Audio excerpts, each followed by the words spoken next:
Okay, so for this problem, we're going to need to know a few things. We're going to need to know Ohm's law. And in Ohm's law, we're going to need to know voltage, resistance, and current. So I'm just going to define these things really quickly, and then we can proceed with the actual calculations of this circuit. So what voltage is, in a circuit, you could also call it the potential difference.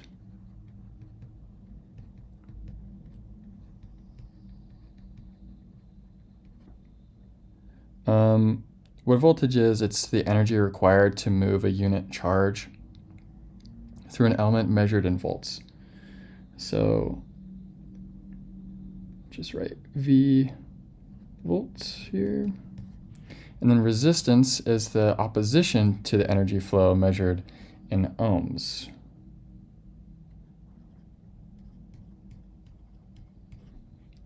And then your current is the movement of electric charges in a conductor over a period of time measured in amperes or amps.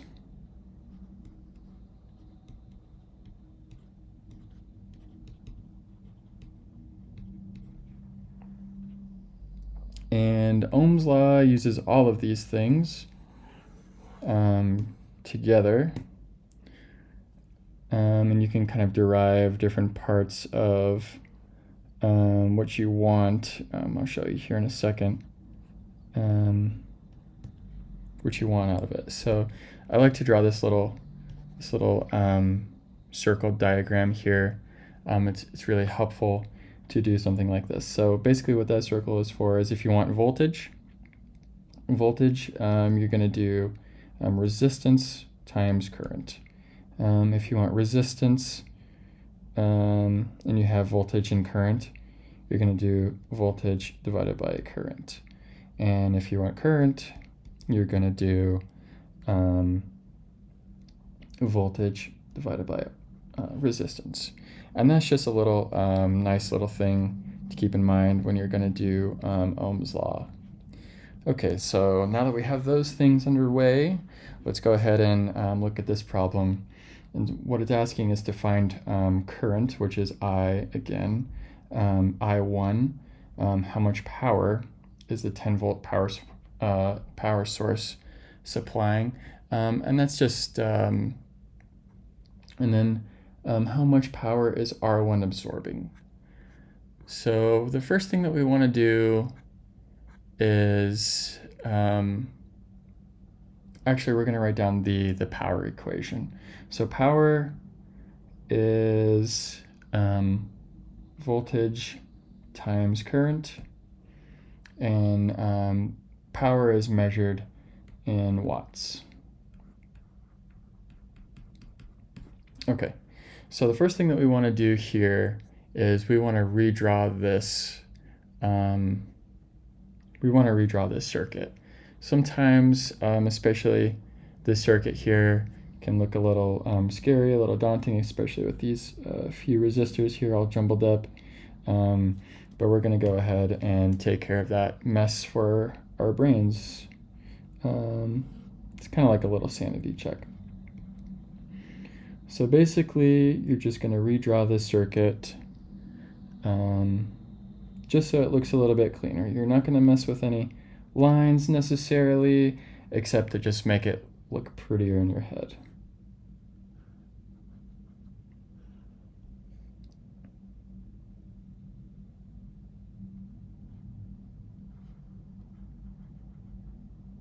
And make sure as you're doing this to think about where these resistors are being translated from. So you just don't have random resistors, you're not adding resistors or any other type of circuitry components. And you'll see that as I start to label these after I've redrawn this circuit. Okay, so this circuit this resistor right here, and I moved right here. So we're going to just label that 5 ohms. That's R1. We're also going to label that R1 here. And yeah, we can further continue to label these resistors.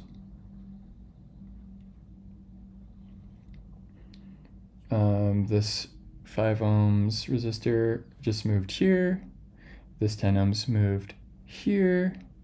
And now we've got these 3 jumbled mess resistors moved down into this right here on this circuitry, this series circuitry here. So we're going to just label those as well. 5 ohms, 3 ohms, and we're not rearranging the order just to keep it in our brain. And then we've got this resistor here. We just move that one right here. 2.5 ohms. Okay, great. If that didn't really make sense to you right now, I think this next step will really solidify what I am trying to teach you at the moment. So I'm just going to go ahead and copy this. If you've got an iPad or something like that, you're just going to kind of want to copy. Actually, I've got one more thing. We want to label the current I1. So we're just going to go ahead and copy this redrawn circuit. And actually, we'll do it up here. We're going to label the sections that are in series, parallel, and then that will kind of help us find the resistance totals for this problem. So you're going to want to start with the small, like the most inner resistors or resistances. So on this circuit, we have resistors in series, and what that means is you've got, let's see, you've got a circuit here, you've got a resistor, then you've got a little bit more circuitry, and then you've got another resistor. So in series, what you're going to do is you're just going to, let's say this one's 5 ohms and this one's 5 ohms. You're just going to add these resistances, and that's what your resistance is on this section of circuitry here. So that's what series is, and then I'm just gonna explain what parallel is as well. So parallel is circuitry that looks like this. So instead of having them all on the same kind of node, you're going to have them in parallel like this with one another. And let's label this one 5 ohms, and this one 5 ohms as well. This just means that then parallel, and the way that you add those totals is a little bit different than what you would do in series. Actually, there's I'm going to provide you with a formula here. So imagine this one's R1 and this one's R2. You're just going to use this formula. Let's see here. R1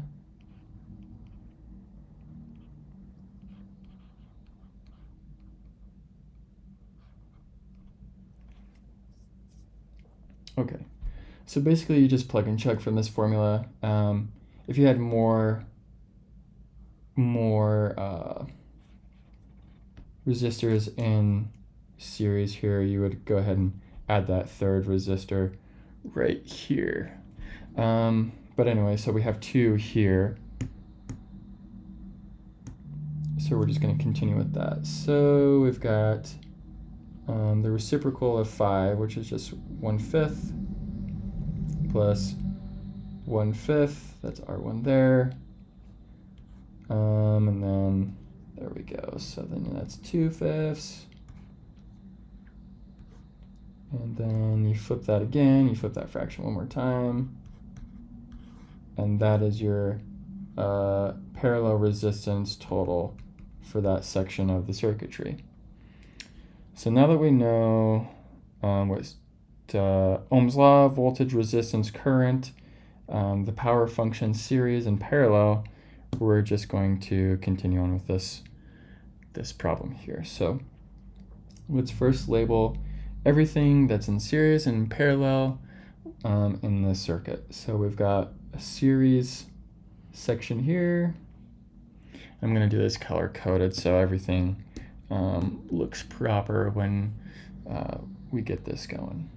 So then we've got this parallel circuit here.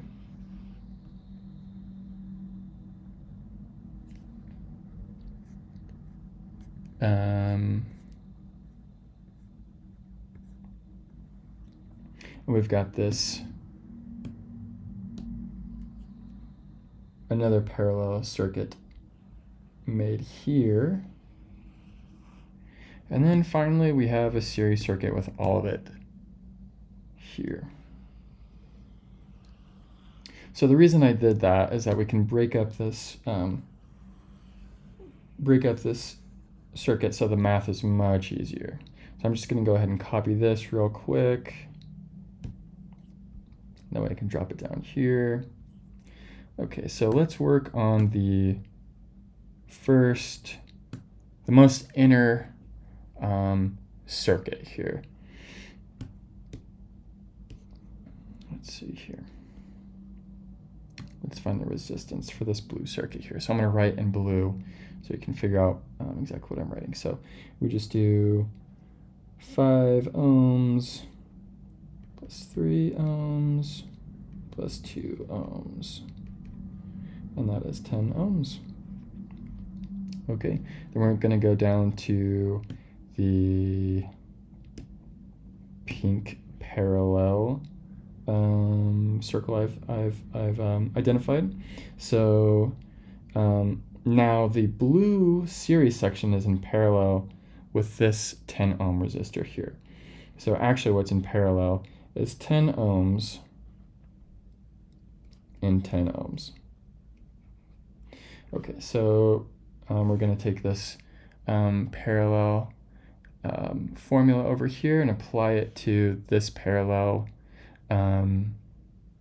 these parallel resistors that we have. So we're just going to go ahead and do 1/10, 2/10,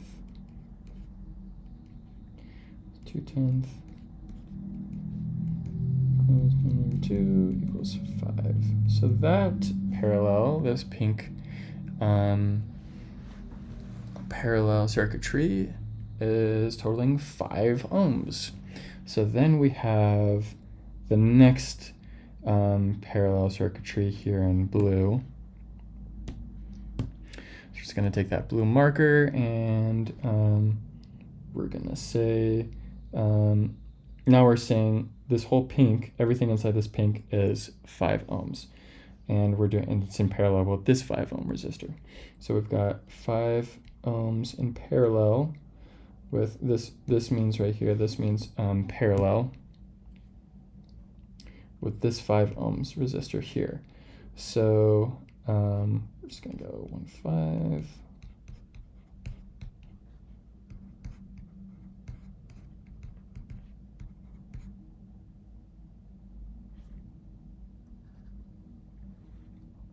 Just 2.5. Right, okay. So then we have this big green, everything inside of this green is now in series. So we're going to take this value right here that we just created and add it to this resistor and this resistor, just kind of like how we did up here for this first series. Okay, so now we've got 5 ohms plus the 2.5 ohms that we found in the previous parallel section of this circuit, and add it to this resistor as well. So our resistance, our total, equals 10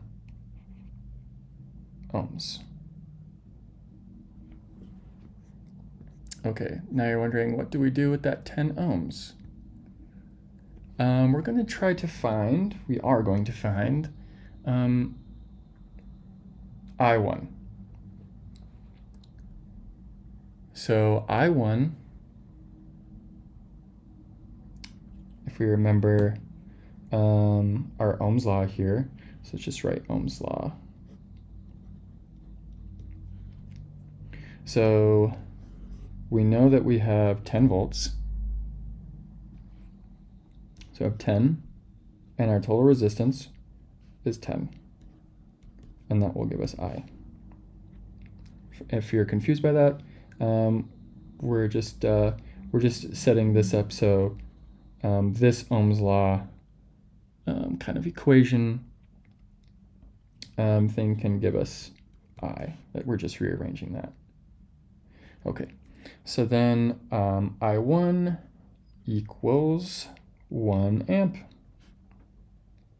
We circle that answer, and we continue on. Let's scroll back up and figure out what our next question we need to answer is. How much power is the 10-volt source supplying?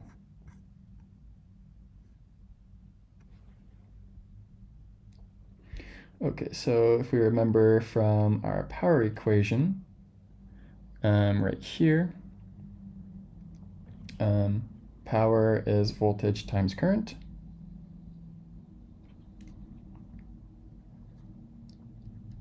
Voltage times current.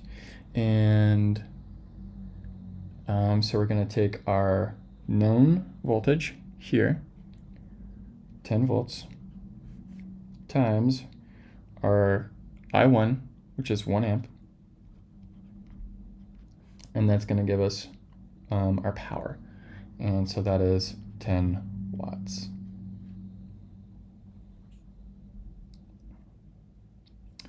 We're going to circle that answer. Now let's scroll back up and figure out our next question. How much power is R1 absorbing? Okay.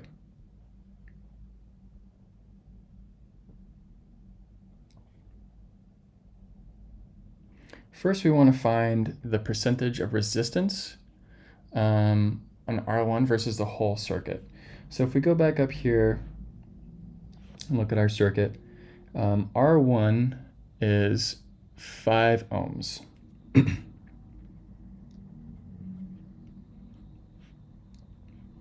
R1 is 5 ohms. Our total resistance, if we remember right here, we figured that out, is 10 ohms. So we're just going to give that. And that percentage is 1/2, which is 50%. So we're going to take 1/2 or half of our power, and that's going to be 5 watts. So R1 absorbs 5 watts of power. Okay, and the last question we have for this one is how much power is the rest of the circuit absorbing? So we just learned that if R1 is absorbing 5 watts, and there's 10 watts total, so R1 is absorbing 5 watts, and the rest of it in total is 10 watts. So we're just going to do a simple subtraction problem here. 10 watts minus 5 watts is 5 watts. So 5 watts rest at, and this one is at R1. Total, yeah. All right, and we answered each section. Alrighty, so for this problem, it wants us to find V1, V2, and V3 using Kirchhoff's voltage law. And to do this correctly, we just first need to understand a few things. First thing we need to know, well, what is Kirchhoff's voltage law? Or Kirchhoff's.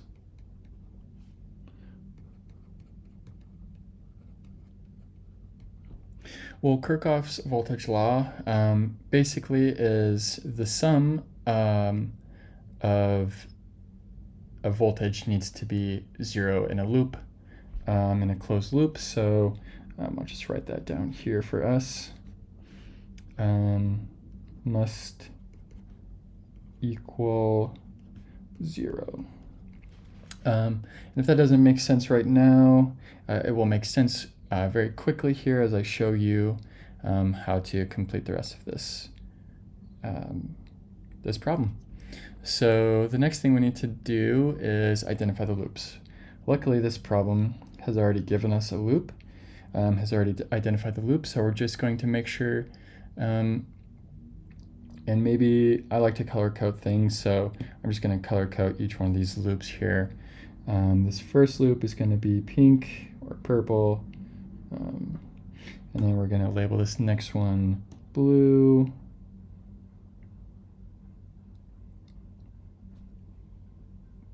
And this next one here, green. And when we're looking at these loops, the reason I think the professor or whoever made this test created them, the loops are all going the same way, and you'll see why also as we go on with this problem. So first of all, the loops are everything inside of this box here. So this pink loop is everything inside of this pink box. So that means we're dealing with this 20 volts, 25 volts, 10 volts, and this variable V1 here. This cyan loop here is everything in this loop right here. So we've got the 10 volts here, 15 volts, and this variable V2 power as well. And then the next thing we have here is this this green loop here. So that's everything in here. So we've got V1, V2, and V3.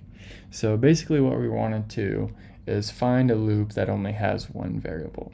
So we can start either at this blue loop here. It only has one variable. We can't start at this green loop here. That's 3 variables and no knowns. And we can also start at this pink loop here. It has a known here, known here, known here, and a variable here. So I'm going to choose the pink loop here. So we're just going to go ahead and start doing that math here. But the first thing that we're going to want to do is remember Kirchhoff's voltage law. So what that means is we're going to go in the direction of the loop, and we're going to make everything, every power, like this 20 volts, this 25 volts, this 10 volts, and this variable one, equal to 0. So we're just going to want to make an equation saying that all these variables, these voltages, equal 0. So for this first one, we're just going to go and make sure that you read the signs of the polarity of these voltages as you're going in the direction that you pick. And all these directions, once again, like I said, they need to go in the same direction here. So 20 volts is, as we're going this way, it runs into this negative terminal here and goes out the positive. So it's going to be negative 20 volts. And then we've got another negative 25 volts here as we're going around. And then we run into a positive 10 volts here. And then we're going to run into a positive V1. And what we're doing here is solving for V1. Okay, so basically this is just a really simple little equation here. So we're just going to add all these voltages across here, and that will give us our V1. So V1 here is equal to 35 volts. If we want to do the math here, it's negative 45 volts plus 10 equals negative 35 volts. But then we're going to throw that onto the opposite side of this equal sign here. So that's going to make it a positive, so that's why that's 35 volts. And then we're just going to go ahead and label that 35 volts. Then we're going to go to the next one. We still can't go to the green loop because we only have one known now. Or we still have two unknown variables. So we're going to go ahead and switch to that blue marker here and work on the blue loop. So the first one we're going to run into is a negative 10 volts. So we're going to write negative 10 volts. And then still going in that direction, we're going to run into a positive 15 volts. And then still going in that direction, we're going to run into a negative V2. So negative V2. All equals 0 because of Kirchhoff's voltage law. So we're just going to go ahead and throw this this variable over here, so it's a little bit easier to work with. It's not a negative anymore. And then negative 10 plus positive 15, that's going to equal 5 volts. So now we've got, and then we're just going to go ahead and label that up here in the original problem. That way we have a better look at what we're doing. Okay, so the next thing we're going to do is we're going to look at this last loop here. Now we only have one variable, so we can solve for V3 over here. So we're just going to set that up again, just like we did with the other equations. If we're going in this direction, we're going to see that V1 now becomes negative, so that's why we just labeled it the way we did. So negative 35 volts. And then it's going to run into a positive V2, which is 5 volts. So we're just going to do. And then a positive V3. Oops.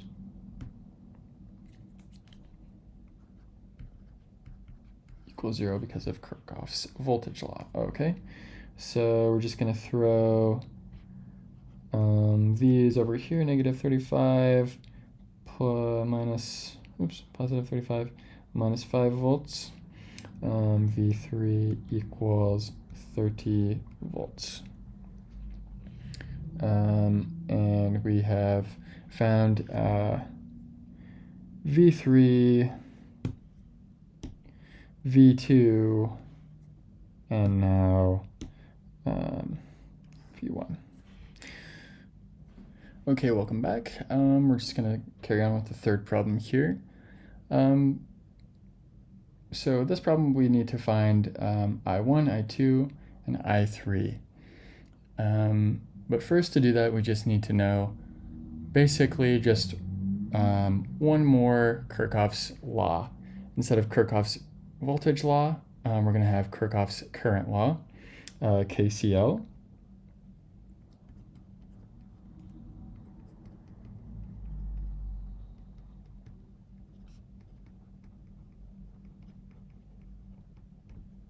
And what Kirchhoff's current law is current entering the node must equal current leaving the node.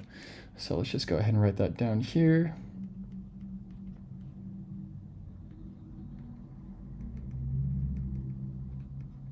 Current entering the node must equal current leaving the node.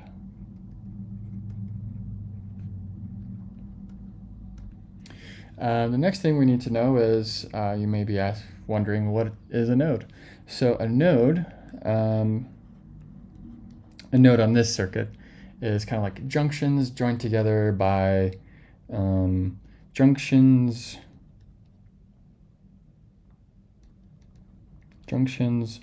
joined together, and on a circuit, like a paper circuit, together by this here.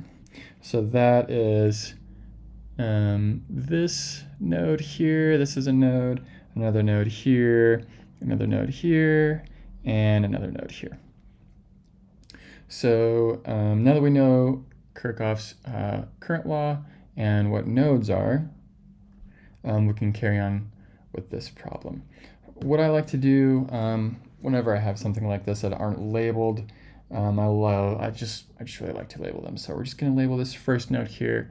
We're going to label that A, and then change colors. Label this B, and label this one C, and this one D. Alrighty, so now that we have our labeled nodes, we want to locate a node with only one unknown current. So we have 12 amps here, so that's a known, and we have a known here going in, and an unknown coming out. So we only have actually one here, so we could start at A. At B, we've got an unknown coming in, another unknown coming in, and an unknown coming out. So we definitely can't start at B. Could we start at C?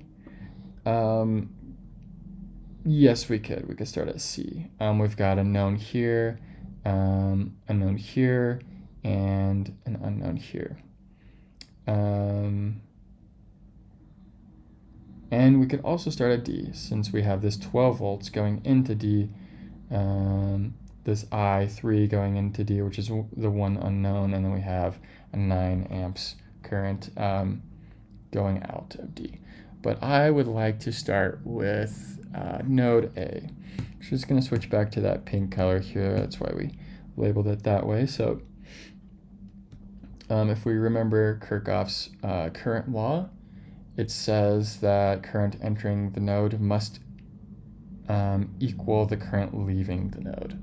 So that means we're just going to kind of see which currents are entering first. So we've got 8 amps entering A, so we're going to write 8 amps, and we're writing an equation here.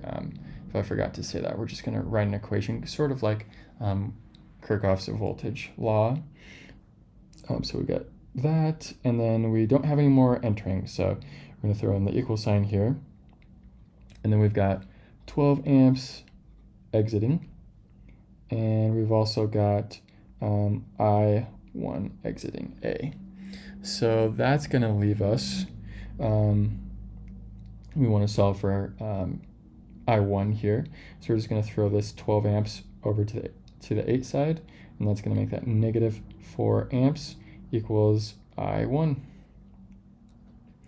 Okay, then we're going to label that over here up top, negative 4 amps. And then we're going to carry on to the next one that we can do. Let's do node C.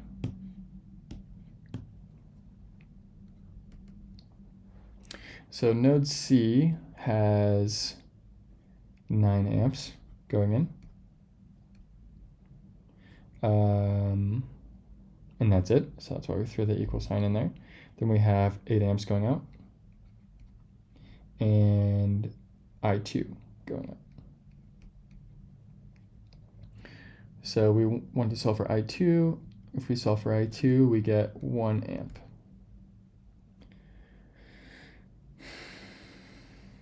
Then we're going to go to node B.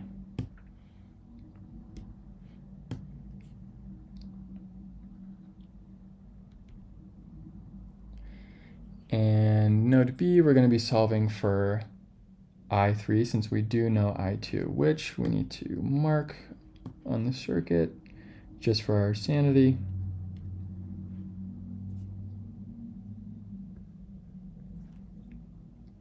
Alrighty.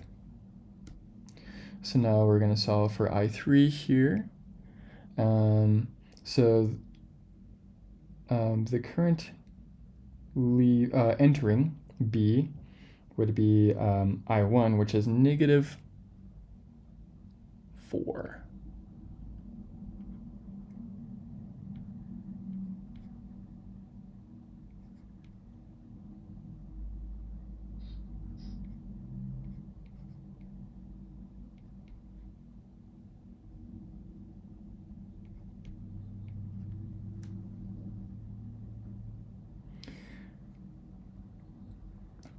So when we solve for I3 here, it's just negative 3 amps equals I3.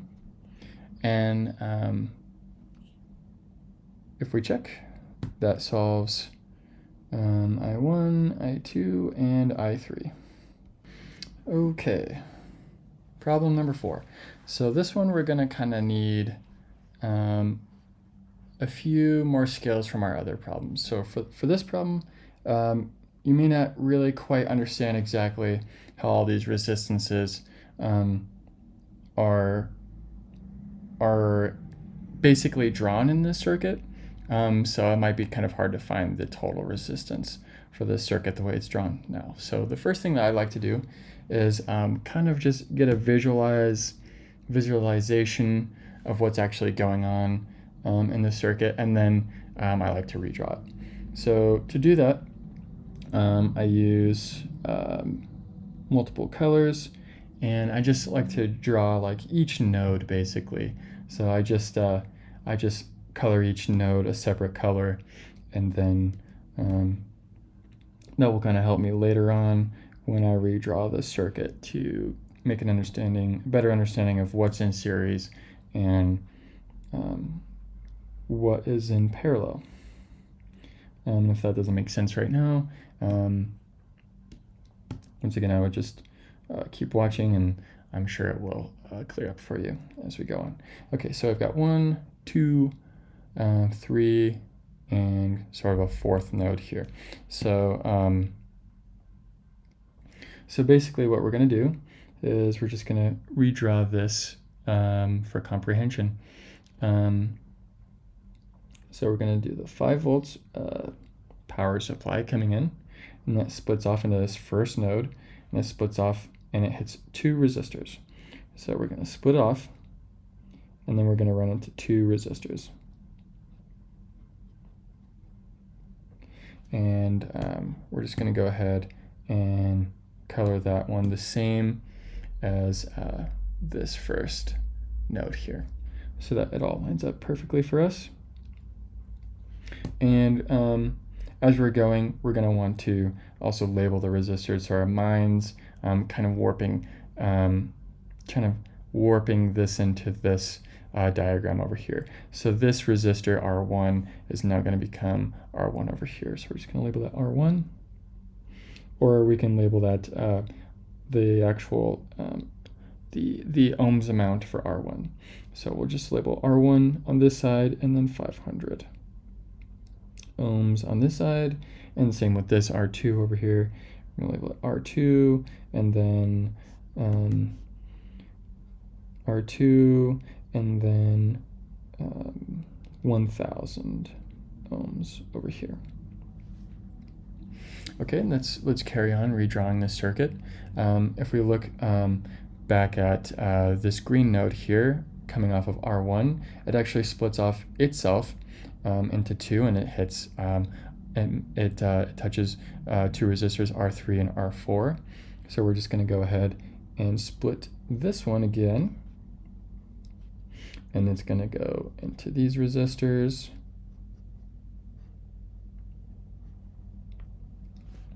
And once again, we're going to kind of warp our brains again. So this one is going to stay on the inside, and R4 is going to stay on the outside. So we're going to say R4, and that is 1000 ohms, and R3, which is also 1000 ohms. All right, let's take a look at the continuation of R2. It kind of just combines the rest of them, and then it finally its node touches R3, R4, and R5. So we're just going to kind of play with that and see if we can't get that to go here.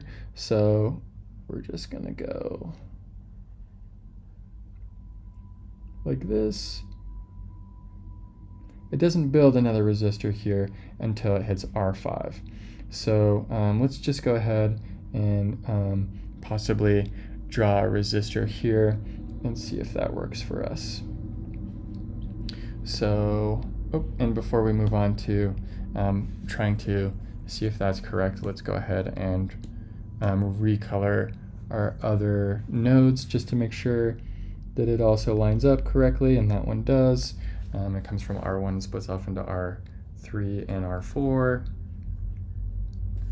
And okay, now let's try this this other path here, this other node here. So we've got it coming from R2. It does touch R5, so that's good there. And it also touches R3 and R4 here, just like it does on this diagram. So we've successfully rewritten this one. Let's just go ahead and keep labeling this rewritten circuit. So this one is R5, and R5's is 5,000 ohms. Okay. So now that we've got our newly rewritten circuit, we want to evaluate for parallel circuits and series circuits here so that we can get the resistance total here, because that's the first problem we're looking for. So we're just going to go ahead and copy this circuit here and blow that up just in case we mess this one up or it gets a little sloppy. So so let's go ahead and label those series and parallel circuits. So the first one, we want to start little and then get to big. So the first one that I see here is this parallel circuit between R3 and R4. The next one I see is the series circuit combining the parallel circuits R3, R4, and R1.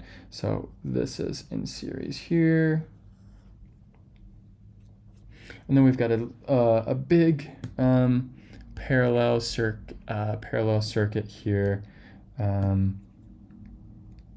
with R1 and everything inside of green. So we've got this one right here, big parallel circuit right there. And then the overall circuit here, we've got a big series circuit. Everything inside of the blue circle here is in series with this pink circle. So we're just going to write that over here, just so we can not forget what we're actually doing or what these circles mean.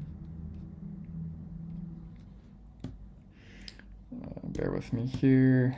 Series. And finally, parallel.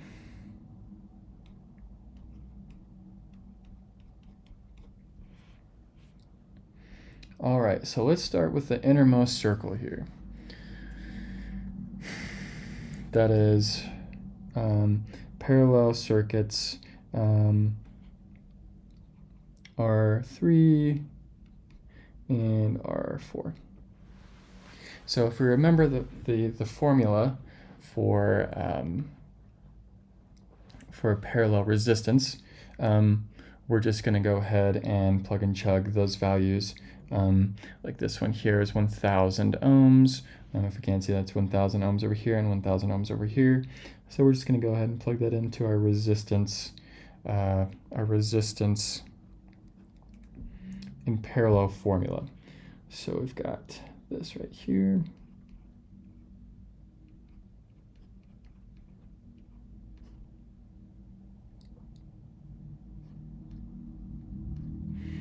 So we've got 2 over 1,000. Then you flip that fraction again. 1,000 over 2 equals 500 ohms. Okay, so that's what that first parallel resistance is there. So now we're going to move on to the green. The green is in series with with the blue circle, so it's in series with 500 ohms. So we've got 500 ohms from R1, 500 ohms from the parallel circuit R3 and R4, or the parallel resistance from R3 and R4. So that gives us a total at that section of the circuit, 1000 ohms. Okay, so now we're going to move on to the parallel circuit, the next circle here. So that is everything in this green circle, which is 1000 ohms, is in parallel with this R2 here. So we've got R2 in parallel with 1000 ohms. So R2's total is 1000, so we're just going to do basically the same as before.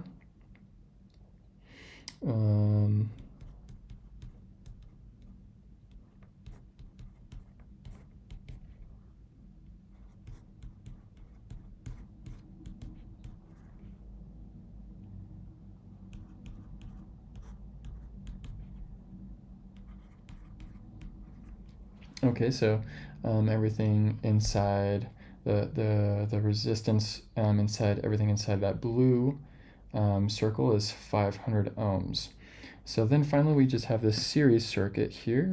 Everything inside of this pink is in series. So we take this 500 ohms and we add it to R5. So 500 ohms plus R5, which is 5,000 ohms, and that gives us our total equals 5,500 ohms. Okay, so the next thing that we need is the current in milliamps and in microamps. Okay, so one thing that we need to know before we continue is what is milli and what is micro. So milli is 10 to the negative third, and micro, it's a symbol for micro, is 10 to the negative sixth. Alrighty, and it's asking for I1. So I1 here, and how do we find I again? So that's Ohm's law. We're going to go back to Ohm's law. Remember, Ohm's law is this cool little thing here that helps you remember exactly how to find I. So I is voltage over resistance. So our voltage in this circuit is 5 volts. So we have 5 volts, and our R, which is our total in this case, is 5,500 ohms. So we're just going to do 5,500 ohms equals I, and we're going to put that in the calculator. And I, without rounding, just taking the entire value, is 0 or 0.0009091 amps. And then the question is asking for milliamps and microamps. So to do that, we're just going to move the decimal place here. For milliamps is going to be, let's just copy this real quick. We're just going to move the decimal place to the right 3 times. So that is going to give us 0.9091 milliamps. Okay. Circle that answer. And then if we want the amps in microamps, we're going to move this decimal place 6 times.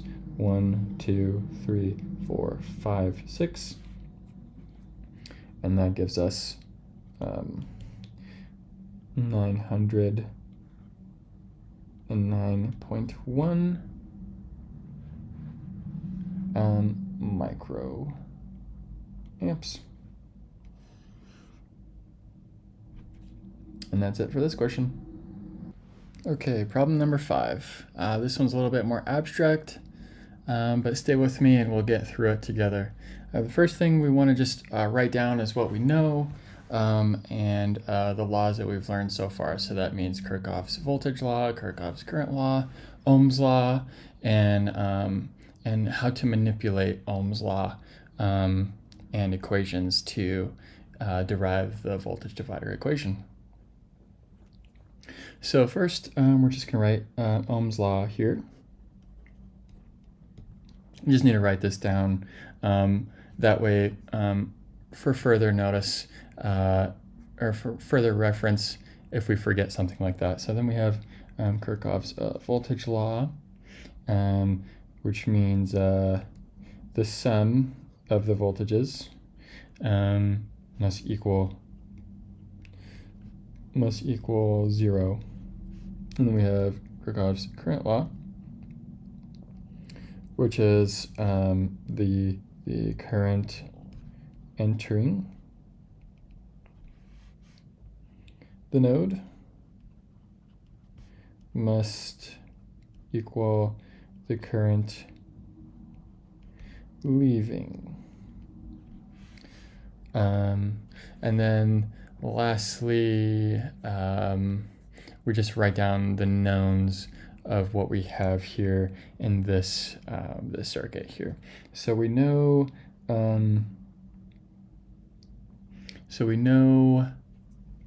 that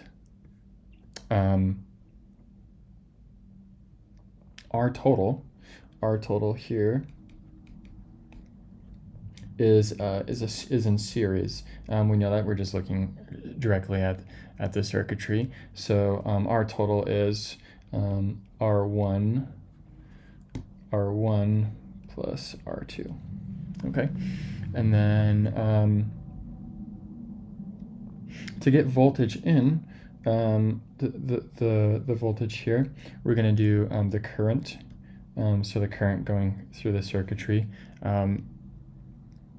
And we also know that current is the same going through both of those resistors here because they are in series. So we have voltage would be our total times current here. So we have R1 plus R2. And then another thing that we know, if we take a look at the voltage drop between at R1, we notice that here that voltage drop at R1 is going to be V in minus V out here, because that's where it's dropping, that's where it's separating here. So we have that here. And we're writing all this down so we can find something that will give us, we're able to find V out, because that's what this question is asking for. So then we've got, we need to also take a look at voltage drop here at V2, or I'm sorry, resistor 2, and we actually don't know what it is here, but we also know that ground is 0.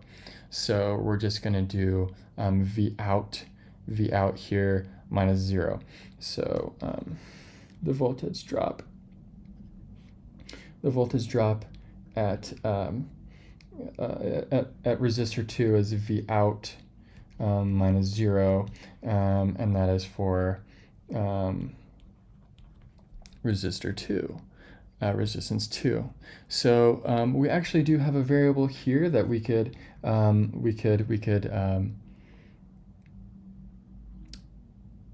manipulate the equation so that we can find out exactly what V out is if we had the values for the resistance and the voltages. And that is right here, actually. Yeah, let's highlight that. So what we're going to do, we need the current here. So what we can do is we could manipulate this equation here to solve for current instead. And when we do that, we have voltage in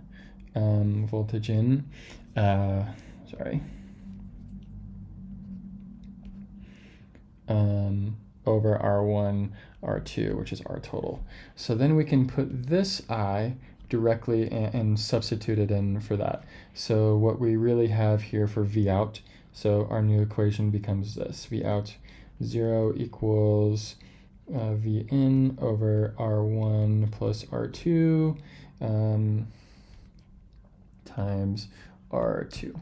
So this 0 doesn't really matter, it will just go away eventually. So we're just going to do V out, and that is Vs times R2 and R1 over R2. And that will give us, that is the equation for V out. Okay, last problem, problem number 6. So for this problem, it's asking us to find current 1, current 2, and the voltage. This voltage right here.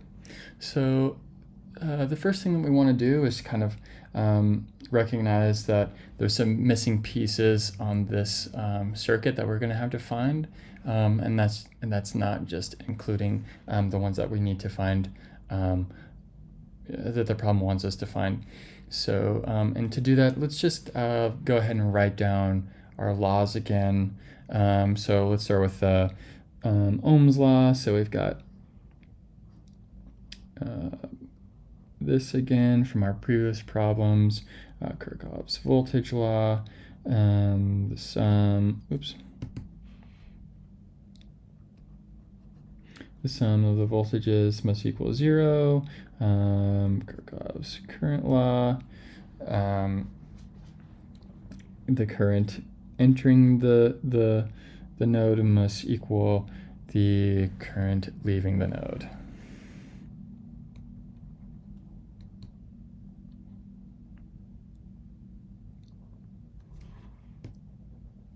Current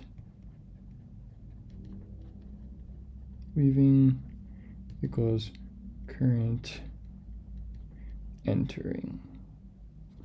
Okay, and then we've got and then I like to label everything I can and find any missing information or any exploits that I can find here. So I'm just going to go ahead and start labeling nodes. I like to do that by go ahead and shading these nodes here. So I've got a node here. We've got another node right here. Another node right here. And another node right here. Okay, so we also need to keep in mind that we're looking for voltage and current. So we want to look for voltages across all these resistors and currents as well. So actually at this resistor here, we can actually find the voltage here.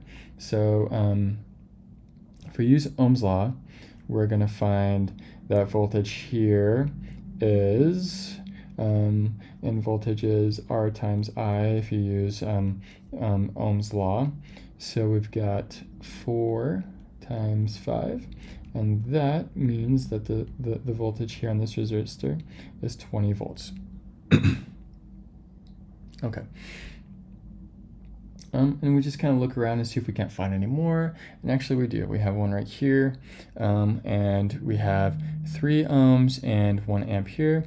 And again, so we're just going to do resistance times current. And that's going to give us 3 volts. So this right here is 3 volts. Okay, so now we're just going to try and go around and see what we can solve together. Let's see. Let's try to find the current. We're missing a current going across this resistor here. We can't assume that it's we can't assume, or it doesn't tell us exactly what that current is right now. So let's go ahead and actually label these currents. We forgot to do earlier. This node will be alpha, and then we've got beta here, and then we've got Charlie and delta. All right, so I'd actually use Kirchhoff's current law here at node A, and if we do that, we've got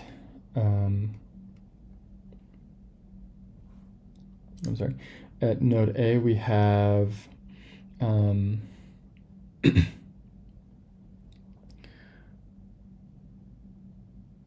I3.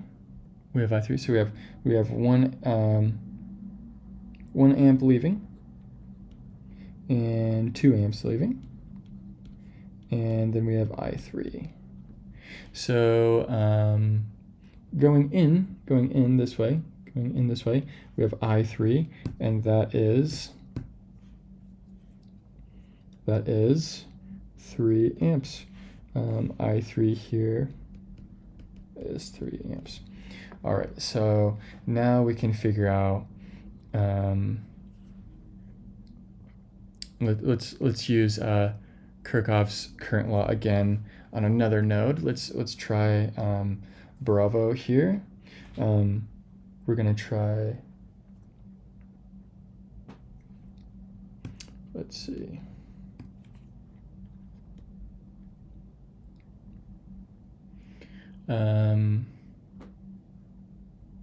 And this is actually going to solve for I1.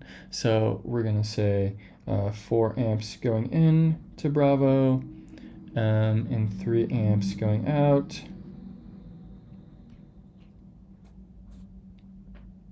And that's because we solve for I3 over here. We're just calling this I3, and then we've got I1 also going out. So to solve for I1 is 1 amp, and so we've got our first answer here on the board. And then let's go ahead and use Kirchhoff's current law again for node C, node Charlie.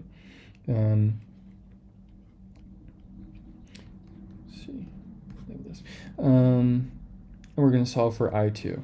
So now that we have I1, we can also see that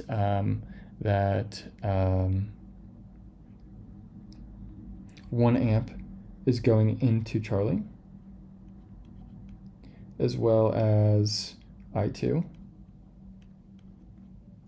and the current leaving Charlie is right here, 5 amps.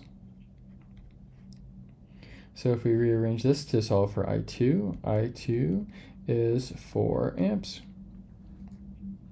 Okay, that's our second answer off the board. All right, so the next thing I need to teach you is passive sign convention. Passive sign convention.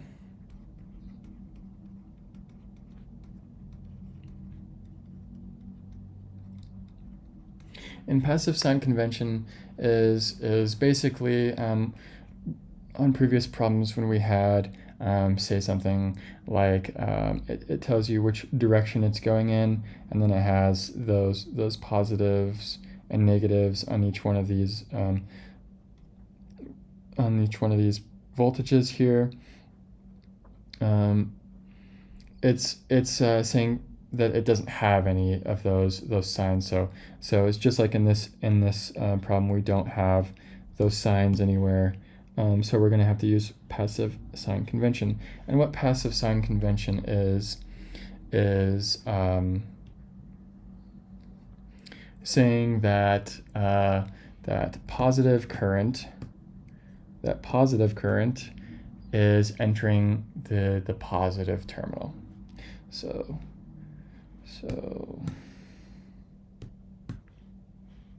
let's see here. Let's get the right marker.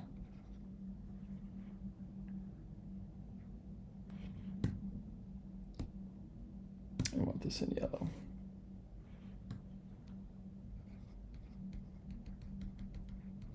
Positive current is entering in the positive terminal. Okay, so now let's label that on the circuit.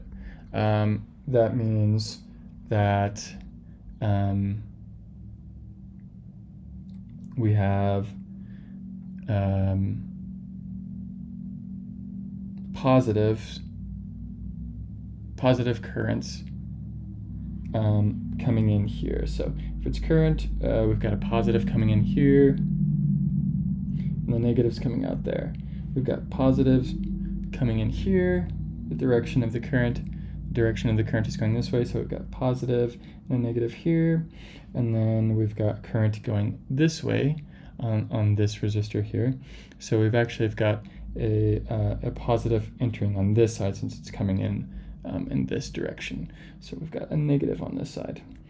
And then for this one here, we've got the current coming in this direction. So we've got a positive on this side and a negative on this side. So when we're solving for these voltages, we're solving for this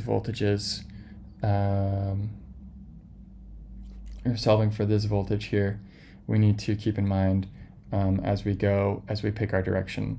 And actually we need one more voltage here. We need our voltage right here over this resistor. So we have our current here, which is I1, and that's 1 amp. So we're just going to leave that 1 amp. And then we've got our resistance here. So our voltage here is 1 amp times 5 ohms, and that's going to give us our voltage there, and that is 5 volts. 5 volts. Okay. If we remember Kirchhoff's voltage law, that will help us in our next step in finding the voltage here. Our voltage here, just like we did on the other Kirchhoff's voltage law question, we're going to pick a direction to go into. So I'm going to pick that direction. I'm going to pick that direction. And then we're just going to kind of trace our steps here.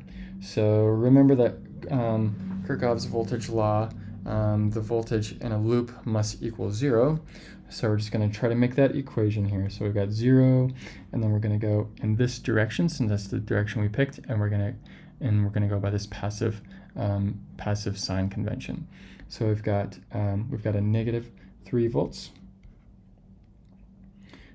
And we're also going to need to solve for this voltage as well. So we've got 3 amps and 10 ohms. So 3 amps times 10 ohms equals 30 volts.